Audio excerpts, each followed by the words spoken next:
All right, so welcome everyone to another deep dive. Yes, hello. Today we're looking at a pretty wild scenario. What if Donald Trump wins a second term in 2024? Yeah. And luckily for us, Luckily for us. a little birdie dropped us an FAQ.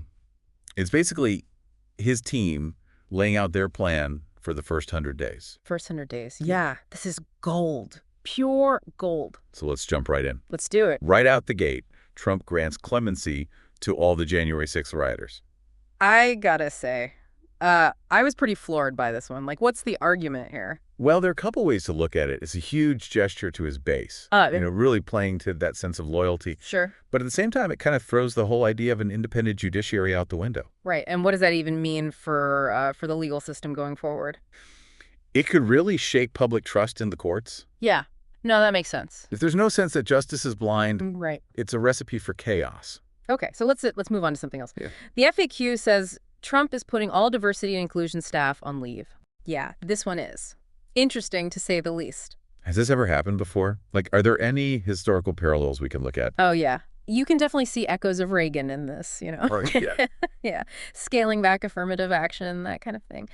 This move could signal that diversity and inclusion are just not a priority. And what does that mean for the people actually working in those jobs? Oh, it's got to be unsettling. I mean, just the uncertainty alone can really mess with morale and, who wants to work somewhere that doesn't seem to value you? It's not a great feeling. Not at all. All right, let's talk about the economy. This one caught my eye. Trump is slapping tariffs on Canada, Mexico, and China. Oh, boy. Here we go again. Are we talking trade war 2.0 here? It's certainly a risky move. Risky how? Well, tariffs can backfire big time, like they did in the 1930s. The Smoot-Hawley Tariff Act, supposed to help farmers, but actually ended up deepening the Great Depression. No kidding. Yeah, because tariffs often lead to retaliation. Oh. Other countries hit back with tariffs of their own. Makes sense. And in the end, it's the consumer who pays the price. Higher prices at the grocery store, that kind of thing. Okay, so pivoting to foreign policy, Trump's got his sights set on Ukraine, China again, and even wants to chat with Putin.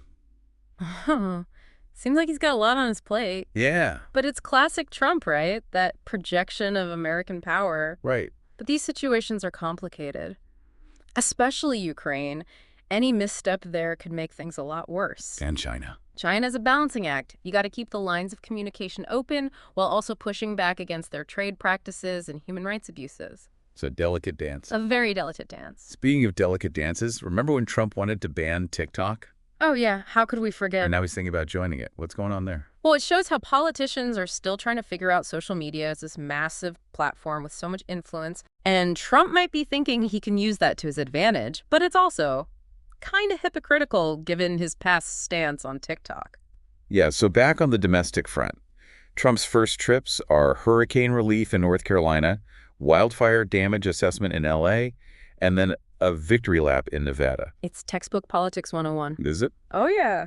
He's hitting all the right notes. How so? Showing leadership in the face of natural disasters, connecting with voters in key states. It's all carefully calculated to shape public perception. But between this and the pardons and his rhetoric, some people are saying this doesn't look good for democracy. I think it's important to be cautious here. Democracies don't just crumble overnight. It's a slow erosion. Norms get ignored. The rule of law is chipped away. And we've seen this pattern in other countries, too. Leaders consolidate power by undermining the checks and balances that are meant to keep them in check. So what you're saying is we should be paying attention. Absolutely. Stay informed, stay engaged, and think about how all of this might affect you, your family, your community. Well, that about wraps it up for this deep dive. We've covered a lot of ground today. Bold moves, global impact, and a whole lot of uncertainty. If these first 100 days are anything to go by, we're in for a wild ride. Buckle up. Thanks for joining us, and we'll see you next time. See you then.